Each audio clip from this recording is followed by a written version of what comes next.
മാന്യപ്രേക്ഷകർക്ക് നമസ്കാരം. ശബരിനാഥിന്റെ പ്രഖ്യാപനം എന്തായിരുന്നു? കൊക്കിൽ ജീവനുണ്ടെങ്കിൽ ഇനി കൗൺസിൽ മീറ്റിംഗിലേക്ക് സുഗതരെ എത്തിക്കില്ല എന്നൊക്കെ എന്തു പറയുന്നു ശബരിനാഥൻ? ആദ്യമേ തന്നെ ഒരു കാര്യം എടുത്തു പറയാം. നമ്മുടെ കേരളത്തിലെ പ്രമുഖ മാധ്യമങ്ങള് മോദി വിരുദ്ധ ചേരി ഒന്നടങ്കം ഈ ജയിലിൽ നിന്ന് സത്യപ്രതിജ്ഞ ചെയ്തത് മോദി വിരുദ്ധ ചേരിയുടെ ഒരു വിജയമാക്കാനൊക്കെ കിടന്ന് പരിശ്രമിക്കുന്നത് കാണുമ്പോ വിവേകമുള്ള മലയാളികൾ അതിനെ പുച്ഛിച്ച് തള്ളില്ലേ. സുഗതനെ അങ്ങ് പുറത്താക്കിയിട്ട് നഗരസഭയുടെ ഭരണം അങ്ങ് അട്ടിമറിക്കാമെന്ന് കരുതിയ സകലരുടെ വ്യാമോഹത്തിനേറ്റ മണ്ടക്കടിയ യഥാർത്ഥത്തിൽ ഇന്ന് ജയിലിൽ നടന്ന സത്യപ്രതിജ്ഞ എന്ന് പറയുന്നത്. ഇതുമായി ബന്ധപ്പെട്ട് രാഷ്ട്രീയപരമായിട്ട് മറുപടി പറഞ്ഞുകൊണ്ട് മേയർ രംഗത്തെത്തിയിട്ടുണ്ട്. നിങ്ങൾ അതൊന്ന് കേട്ടു നോക്കൂ. രാഷ്ട്രീയമായ ഒരു മറുപടി പറഞ്ഞാൽ, തിരുവനന്തപുരം കോർപ്പറേഷന്റെ പ്രതിപക്ഷമായിരുന്നപ്പോഴേക്കും ഭരണത്തിൽ എത്തുന്ന സമയത്തും ഞങ്ങൾ ഏതൊക്കെ തരത്തിലുള്ള സാഹചര്യങ്ങളിലൂടെ ആയിരിക്കും കടന്നു പോകേണ്ടതെന്നുള്ള ഉത്തമ ബോധ്യമുള്ള ഒരു ടീമാണ് ഭരണത്തിന് നേതൃത്വം കൊടുക്കുന്നത്. ഞങ്ങൾ ചെയ്തുകൊണ്ടിരിക്കുന്ന കാര്യങ്ങൾ ശക്തമായുള്ള വിയോജിപ്പ് CPM-ൻ്റെ ഭാഗത്തുനിന്ന് ഉണ്ടാകും എന്ന് അറിഞ്ഞുകൊണ്ട് തന്നെയാണ് ചെയ്യുന്നത്. അക്കാര്യങ്ങളിൽ നിന്നും ഒരു ഇഞ്ച് പുറകോട്ട് പോകുന്ന പ്രശ്നമില്ല. പാളയം മാർക്കറ്റിൽ CPM-ൻ്റെ മാസപ്പടി പിരിച്ചുകൊണ്ടിരുന്ന ആ പണത്തിനൊരു കുറവ് വരുമ്പോഴും CPM നേതാക്കന്മാരുടെ ബിനാമികളായിട്ടുള്ളവർ നടത്തുന്ന അനധികൃത കടകൾ പൂട്ടുമ്പോഴും കോർപ്പറേഷനിലെ കോടിക്കണക്കിന് രൂപയുടെ വിലപിടിപ്പ് വരുന്ന സ്വത്തുവകകൾ കുടുംബ സ്വത്ത് പോലെ, സ്വന്തം സ്വത്ത് പോലെ കൈകാര്യം ചെയ്തുകൊണ്ടിരുന്ന സഖാക്കന്മാരെ അവിടെ നിന്ന് ഒഴിവാക്കുമ്പോഴും ഇതല്ല ഇതിലപ്പുറവും ഞങ്ങൾ പ്രതീക്ഷിച്ചിരുന്നു. അതുകൊണ്ട് തന്നെ യാതൊരു കാരണവശാലും ഒരു ഇഞ്ച് പോലും അത്തരം ആക്ടിവിറ്റികളിൽ നിന്നും പുറകോട്ടില്ല. വളരെ ശക്തമായിട്ട് തന്നെ മുന്നോട്ട് പോകും. നിങ്ങൾ കേട്ടില്ലേ? കൃത്യമായിട്ട് പ്രതീക്ഷിച്ചത് തന്നെയാണ് BJP. ഞാൻ ഈ അവസരത്തിൽ ഒരു പ്രധാനപ്പെട്ട വിഷയം ഒന്നെടുത്ത് മുന്നോട്ട് വെക്കാം. നമ്മുടെ കേരളത്തിലെ പ്രമുഖ മാധ്യമങ്ങൾ, നമ്മുടെ കേരളത്തിലെ ഓൺലൈൻ മാധ്യമങ്ങൾ, അതായത് BJP വിരുദ്ധ ചേരിയിലെ സകല ആളുകളും ഒരുമിച്ചൊറ്റക്കെട്ടായിട്ട് ഒരു റിലേ മത്സരം പോലെ മാറി മാറി BJPക്കെതിരെ പ്രചരിപ്പിക്കുന്ന ഒരു പ്രധാനപ്പെട്ട ഒരു അജണ്ട കൂടിയാണ് ഇന്ന് പൊളിഞ്ഞങ്ങ് തകർന്ന് വീണിട്ടുള്ളത്. അവർ പ്രധാനമായിട്ടും ഒരു റിലേ മത്സരം പോലെ മാറി മാറി മാറി ഓരോരുത്തര് വിളിച്ചു പറയുമായിരുന്നു. കേന്ദ്ര BJPയുടെ നേതാക്കന്മാർ നരേന്ദ്രമോദി, അമിത്ഷാ ഇവരൊക്കെ തന്നെ വലിയ രീതിയിൽ പോകുന്നുണ്ട്. പക്ഷെ അതിനു മാത്രം കേരളത്തിലെ നേതാക്കന്മാരില്ല എന്ന് പറഞ്ഞുകൊണ്ട്, അതായത് കേരളം പിടിക്കാൻ കേരളത്തിലെ BJP നേതാക്കന്മാരെ കൊണ്ട് സാധിക്കില്ല എന്നൊരു കൃത്യമായിട്ടൊരു സന്ദേശം BJP പ്രവർത്തകരിലേക്ക് എത്തിക്കാൻ കേരളത്തിലെ പ്രമുഖ മാധ്യമങ്ങൾ നിരന്തരം പണിയെടുക്കുമായിരുന്നു. അതിനേറ്റൊരു അടി കൂടിയാണ് സത്യപ്രതിജ്ഞ ജയിലിൽ വെച്ചെങ്കിലും കേരളത്തിലെ BJP നേതാക്കന്മാർ നേതൃത്വം കൊടുത്തു തന്നെ നടന്നിട്ടുള്ളത്. ഒരു കേന്ദ്ര നേതൃത്വവും ഈ വിഷയത്തിലേക്ക് ഈ സമയം വരെ ഇടപെട്ടിട്ടില്ല. അത് ഇടപെടിപ്പിക്കാതെ തന്നെ കേരളത്തിലെ സ്റ്റേറ്റ് ലീഡേഴ്സ് തന്നെ കൃത്യമായിട്ട് വക്കീലിനെ കൊണ്ട് കൃത്യമായിട്ട് നിയമപരമായ കാര്യങ്ങൾ പരമാവധി ചെയ്തുകൊണ്ട്, അതേപോലെ തന്നെ തലസ്ഥാന നഗരിയിലെ CPM-ന്റെ കാട്ടുകൊള്ളയെ അടിവേര് മാന്തിക്കൊണ്ട് ദിനം പ്രതി BJP ശക്തമായിട്ട് മുന്നോട്ട് വന്നു. കേരളത്തിലെ BJP ലീഡേഴ്സ് സകലതിനും പ്രാപ്തിയുള്ളവരാണെന്ന് അവര് തന്നെ സ്വയം തെളിയിച്ച് മുന്നോട്ട് പോകുന്ന ഒരു സുന്ദരമായ കാഴ്ചയാണ് നമ്മൾ ഇന്ന് കണ്ടുകൊണ്ടിരിക്കുന്നത്.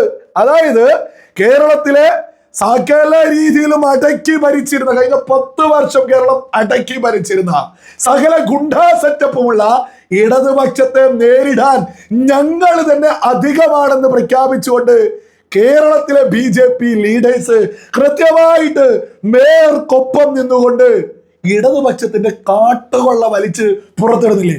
ദിനം പ്രതി ഇവിടെ UDF അധികാരത്തിലെത്തിയിട്ട് ഈ സമയം വരെയായിട്ട് ശബരിമല കൊള്ളയുമായി ബന്ധപ്പെട്ട് എന്താ അവർ ചെയ്ത്? അതായത് UDF ഇടതുപക്ഷം കട്ടുമുടിച്ചു എന്ന് പറഞ്ഞ് നിരന്തരം പറഞ്ഞുകൊണ്ടാണ് അവര് അധികാരത്തിലേക്ക് എത്തിയത്. എന്നിട്ട് ഇടതുപക്ഷത്തിന്റെ ഏതൊക്കെ നേതാക്കന്മാർക്കെതിരെ ഏതൊക്കെ കാട്ടുകൾ അവർ വലിച്ചു പുറത്തിട്ട് ഒരു വലിച്ചു പുറത്തിടലും അവർ നടത്തിയിട്ടില്ല. അതേസമയം VV രാജേഷിന്റെ നേതൃത്വത്തില് എത്ര കൊള്ളകള്, നിലവിളക്ക് മുതലുള്ള കൊള്ളകള് കൃത്യമായിട്ട് എടുത്തു പറഞ്ഞില്ലേ. തലസ്ഥാന നഗരിയിലെ ഗുണ്ടാപ്പിരിവ്, മാസപ്പിരിവ് നിർത്തിച്ചില്ലേ. അവിടെ വലിയ രീതിയിൽ കാട്ടുകൊള്ള നടത്തി പൊതുപണം എടുത്തുണ്ടാക്കി കോടിക്കണക്കിന് രൂപയുടെ ബിൽഡിങ്ങുകളുടെ തട്ടിപ്പ് കൃത്യമായിട്ട് ജനങ്ങളോട് വിളിച്ചു പറഞ്ഞില്ല. അങ്ങനെ നിരന്തരം CPM-നോട് നേർക്ക് നേർ നിന്നുകൊണ്ടാ BJP ഇവിടെ മുന്നോട്ട് വന്നത്. ഇവിടെ നമ്മൾ മനസ്സിലാക്കേണ്ടത് CPM-നെയും UDF-നെയും ഒരേപോലെ നേരിടാൻ കേരളത്തിലെ BJP ലീഡേഴ്സ് ശക്തരാണ് എന്നുകൂടിയാ ഇന്ന് കൃത്യമായിട്ട് തിരിച്ചറിഞ്ഞിട്ടുള്ളത്. മറ്റൊരു സുന്ദരമായ ഒരു മറുപടി കൂടി VV രാജേഷ് മുന്നോട്ട് വെക്കുന്നുണ്ട്. അതായത് സുഗതന്റെ വീട്ടിലെത്തി കേരള പോലീസ് ആകാശത്തേക്ക് വെടിവെച്ച സമയത്ത് സുഗതൻ ഒരു കൗൺസിലർ ആണ് എന്ന് പോലും ഒരു സമയത്തും അതൊരു ജനപ്രതിനിധി അല്ലേ എന്ന് പോലും ചോദിക്കാത്ത മാധ്യമങ്ങൾ ഇന്ന് മേയറോട് ചോദിക്കാണ്, ഈ സുഗതൻ കൗൺസിലറുടെ വാർഡില് ഇനി ജനങ്ങൾക്കാരുണ്ടാവും? ഇപ്പോഴാ ജനാധിപത്യമൊക്കെ വരുന്നത്. സത്യപ്രതിജ്ഞയൊക്കെ ചെയ്ത് സുഗതൻ കൗൺസിലറായി ഇതുവരെ കരുതിയത് കൗൺസിലർ ആവാതെ അയോഗ്യൻ അങ്ങ് ആവുമെന്ന്. ഇപ്പോഴേക്ക് ജനാധിപത്യ ബോധ്യം വന്ന് അതിനും കൊടുത്തിട്ടുണ്ട് മറുപടി. നിങ്ങളൊന്ന് കേട്ടു. അതായത് ഒരു കൗൺസിലറുടെ അസാന്നിധ്യത്തിൽ അത് പല സാഹചര്യങ്ങളുണ്ടാകാം. ചിലപ്പോൾ ജോലി കിട്ടി രാജിവെക്കുന്നവരുണ്ടാകാം, അല്ലെങ്കിൽ ചില കൗൺസിലർമാരൊക്കെ തന്നെ, പഞ്ചായത്ത് മെമ്പർമാരെ, മുനിസിപ്പൽ കൗൺസിലർമാരൊക്കെ തന്നെ അകാലത്തിൽ മരണമടയുന്നവരുണ്ടാകും. ഇങ്ങനെയൊക്കെയുള്ള സാഹചര്യത്തിൽ മുനിസിപ്പൽ ആക്ടിൽ തന്നെ മറ്റ് പരിഹാര മാർഗ്ഗങ്ങൾ, താൽക്കാലിക സംവിധാനങ്ങളുണ്ട്. ഇപ്പോൾ മേയർ എന്നുള്ള നിലയ്ക്ക് ഞാൻ തന്നെയാണ് ആ കോർപ്പറേഷൻ വാർഡിൽ നിന്നും വരുന്ന കാര്യങ്ങൾ ശ്രദ്ധിക്കുന്നത്. ആ കോർപ്പറേഷൻ അദ്ദേഹത്തിൻ്റെ ഓഫീസ് കേന്ദ്രീകരിച്ചൊരു സിസ്റ്റമുണ്ട്. അവിടെ വരികയും ഫൈനലി മേയർ വെരിഫൈ ചെയ്തതിന് ശേഷം അവിടുത്തെ കൃത്യമായിട്ടുള്ള കാര്യങ്ങൾ ഒരു ദിവസം തന്നെ അരമണിക്കൂർ മുതൽ 1 മണിക്കൂർ വരെ ആ വാർഡിലെ രേഖകൾ പരിശോധിക്കാൻ വേണ്ടി, ഇനി മറ്റൊരു വാർഡിലെ കൗൺസിലർക്ക് ഇങ്ങനെ ഒരു അസാന്നിധ്യം വന്നു കഴിഞ്ഞാലും ആ വാർഡിന് വേണ്ടി മേയർ എന്നുള്ള നിലയ്ക്ക് സമയം കൊടുക്കും. ഒരു പക്ഷേ തൊട്ടടുത്തുള്ള സീനിയർ ആയിട്ടുള്ള ഏതെങ്കിലും കൗൺസിലർമാരെ ആ വാർഡുകൾ ഏൽപ്പിക്കുന്ന പതിവ് തിരുവനന്തപുരം കോർപ്പറേഷൻ നേരത്തെ ഉണ്ടായിരുന്നു. അല്ലെങ്കിൽ മേയർ തന്നെ നേരിട്ട് നോക്കും.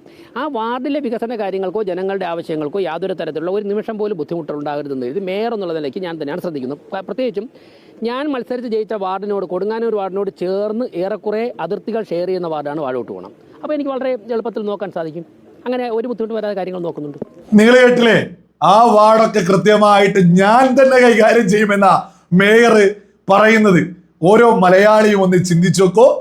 വി ശിവൻകുട്ടിയും ശബരിനാഥുമായിട്ടുള്ള ഡീലിന്റെ ഭാഗമായിട്ട് സുഗതന്റെ വീട്ടിലേക്ക് പോലും പോലീസ് കയറി ആകാശത്തേക്ക് വെടിവെച്ച സമയത്ത് ഒരു ജനപ്രതിനിധിയെ പിടിച്ച് ജയിലിൽ തള്ളുന്ന സമയത്ത് ഒന്നും ചോദിക്കാത്ത ഒരു ജനപ്രതിനിധിയാണ്, ജനാധിപത്യത്തെയാണ് UDF കശാപ്പ് ചെയ്യുന്നത് എന്ന് പറയാതെ മാധ്യമങ്ങൾ ഇപ്പോ സത്യപ്രതിജ്ഞയൊക്കെ ചെയ്ത് BJP ഒരു ശക്തമായി മുന്നോട്ട് പോകുന്ന സമയത്തേക്ക് ഇപ്പൊ വിളിച്ചു പറയാം, ആ വാർഡിലെ ആളുകൾ എന്ത് ചെയ്യും?